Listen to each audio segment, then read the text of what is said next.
Dusk drags across dry fields. Wind combs grass, hoofbeats, leather creaks. Luke Carver rides the ridge road toward home, eyes low. Hat brim cutting the light, a sound slips through the wind. Thin, human, he reins in. Silence, only reeds hissing by the creek. Then it comes again, soft as breath. Easy. It hurts. He thinks it's memory playing tricks. Oak Hill rises in his mind. A grave stones, the last begging voice he couldn't save. His jaw locks. He listens. Another thread of pain rides the wind. Luke turns his horse toward the creek. No hurry, no noise. He moves along the tree line, boots brushing sage. Water gurgles under a bank of red clay. An overturned wagon lies crooked in reeds, a wheel ticking with the wind. He dismounts. Dust sifts off his coat. Smell of splintered wood and old smoke hangs low.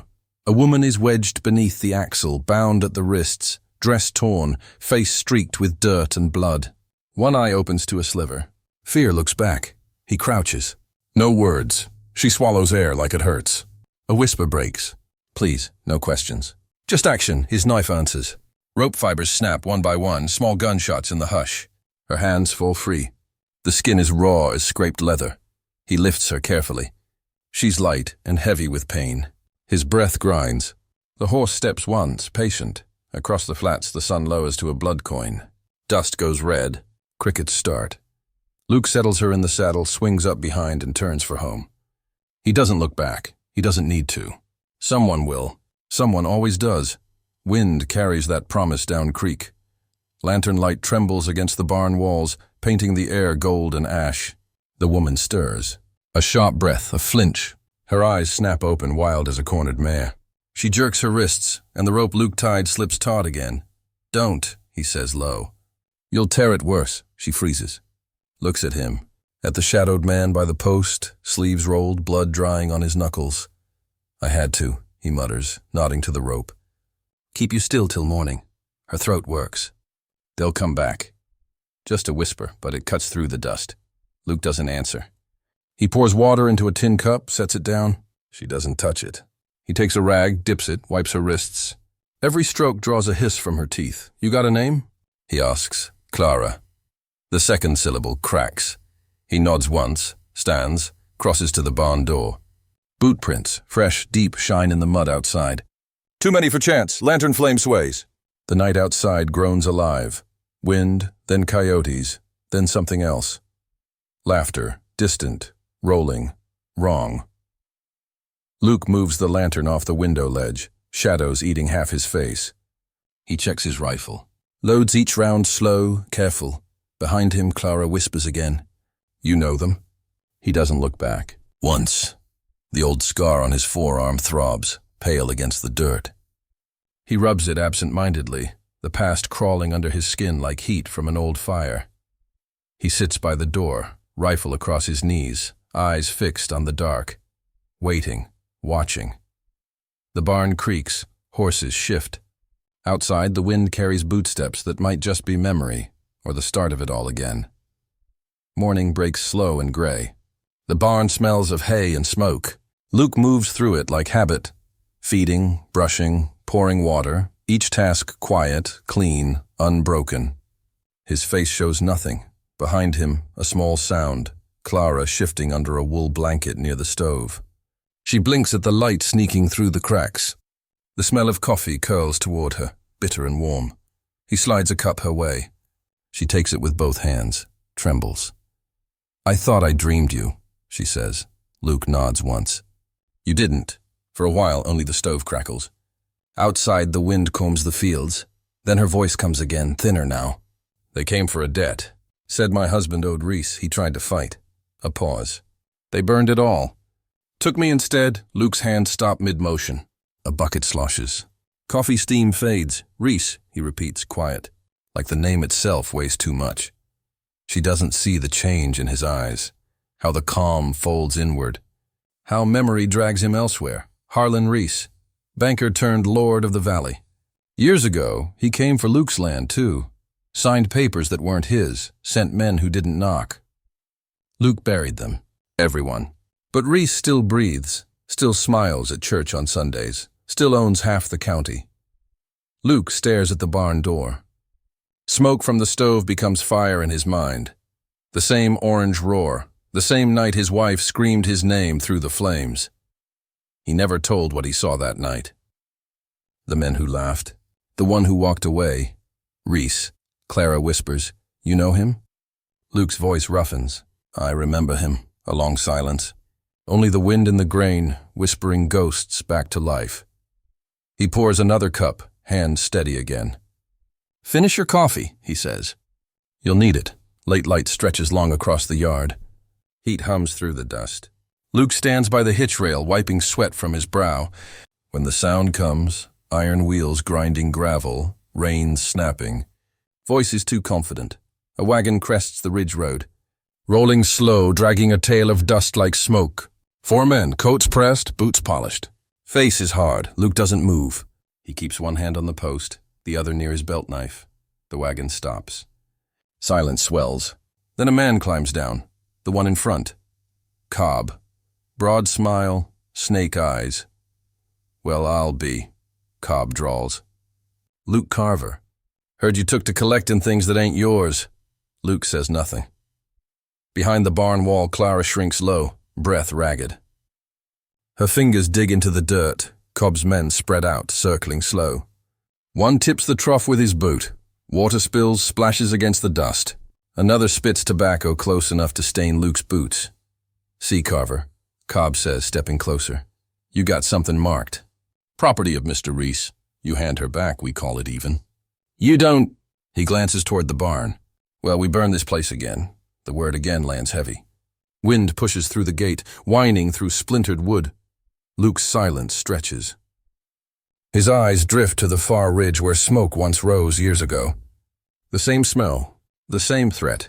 Then he speaks, quiet but solid. "Get off my land," Cobb laughs, short, sharp. "We'll be back come sunrise, rancher. Don't make me light another fire." He turns, climbs back on the wagon. The others follow, leaving churned mud and the stink of spit behind. Luke watches them vanish into the haze. The dust hangs long after they're gone. Behind the barn, Clara covers her mouth to stifle a sob. Luke doesn't turn. His gaze fixes on the mountains, on the line where the sun will rise red tomorrow. He knows what that means. Everyone in this land does. Night drops hard over the valley.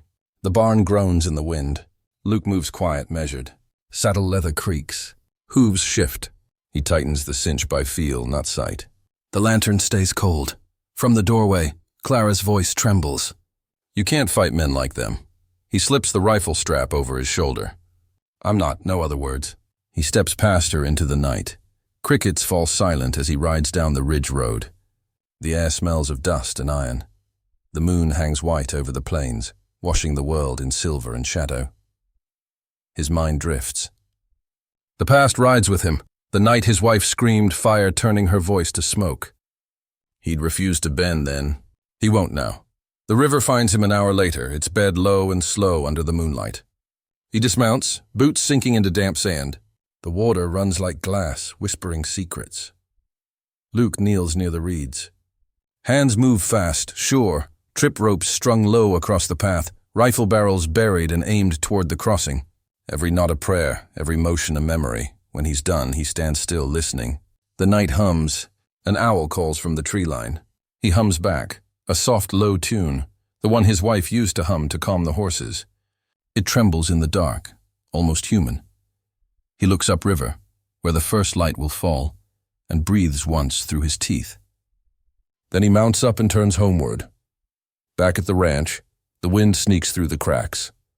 Clara steps inside. On the table, one folded note, his handwriting rough. "If they come before I do, light the fire." She stares at it long after the lantern burns out. Dawn leaks slow over the ridge, pale and cruel. The world smells of dew and dust, and something coming. Clara sees it first. A cloud on the horizon. The sound follows. Hooves, wheels, laughter without joy. Her hands shake as she grips the match Luke left. She runs for the barn. "Luke?" Only silence answers. The wagon bursts from the ridge road, 4 riders peeling off like wolves. Cobb sits tall in the seat, coat swinging, smile sharp as glass. "Where's your hero now?" He calls, voice cutting across the yard. A gunshot answers. One man folds mid-laugh, drops from the saddle like a sack. The others scatter, shouts. Gunfire rips through the air. Fences splinter, hay explodes, windows shatter. Horses rear, screaming. Luke fires from the tree line, reloads between breaths. Dust clouds bloom, vanish, bloom again. He moves like smoke, unseen but everywhere. Clara crouches by the barn wall, the match trembling in her hand. His note echoes in her mind. If they come before I do, light the fire. She strikes the match. Flame flares, bright, alive. She touches it to the soaked torch. It catches, roaring like it's been waiting. With one cry, she hurls it into the hayloft. The fire takes fast. Boards crack. Smoke swallows the yard. Luke sees it rise, cuts through the chaos toward her. Go! He shouts, dragging her by the arm through the back door. Heat lashes his face. Cobb lunges from behind the stalls, slamming Luke into the dirt. The rifle skids away. Fists, blood, ash. Cobb grins through broken teeth. You think she's worth dying for? Luke spits blood, eyes steady. No, but I am. He drives his shoulder forward, slamming Cobb through the barn post, into the flame. Fire devours wood and flesh alike. The roof groans, collapses in a rush of red light. Clara screams. Luke covers her, pulls her clear as the barn implodes behind them. The sound is thunder, final and wide, then silence. Smoke drifts over blackened ground. The morning sun cuts through gold against the ruin. Luke stands in the ash, bloodied, burned, breathing. Behind him, the ranch still stands, barely, but so does he. 2 days pass. The wind still smells of smoke. The sky hangs low and gray, heavy with what's gone. Clara works by the fence line, hammer in hand. Splinters bite her palms, but she keeps swinging. Each nail drives quieter than the last. The world feels smaller now, stripped bare. Luke limps along the rail beside her, dragging new wire. His sleeves torn, his knuckles split, but his face, still stone, neither speaks. Only the groan of old wood and the hush of wind between fence posts. Hoofbeats break the silence. The sheriff rides in slow, coat flapping, eyes scanning the charred barn remains. He pulls the reins tight, chews his lip. Reese'll hear of this, he mutters, voice low as the thunder crawling behind the hills. Luke nods once. Nothing more. The sheriff tips his hat, turns, and rides off. Dust trails fade quick in the damp air.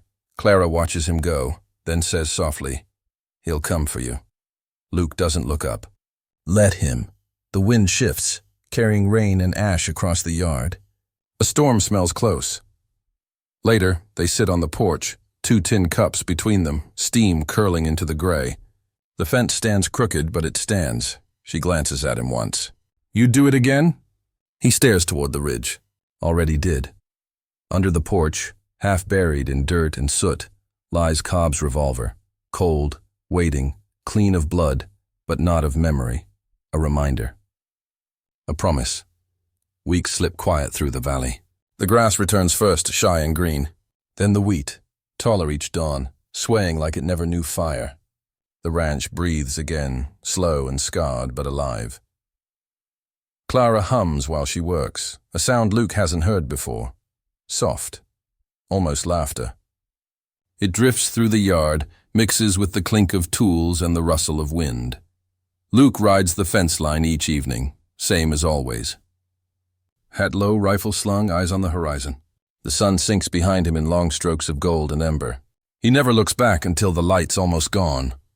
One night, as he dismounts by the porch, Clara stands waiting. Her voice is gentle, but it trembles. "Why did you do it?" He glances up. "You didn't even know me." He holds her gaze for a long time. Words don't come easy. Finally. Didn't have to. The wind stirs through the ridge, the same sound that once carried her broken cry. It whistles through the fence wires, through the wheat, through the open barn doors where ashes still hide. Luke tips his hat, turns toward the fading sun, and rides out slow. The wind follows him, tugging dust from the road. Far off, a lone rider moves across the horizon, small, distant, inevitable. Clara watches until he disappears into the orange haze. Then soft as prayer. If you're still here listening, remember, sometimes doing the unthinkable's the only way to stay human.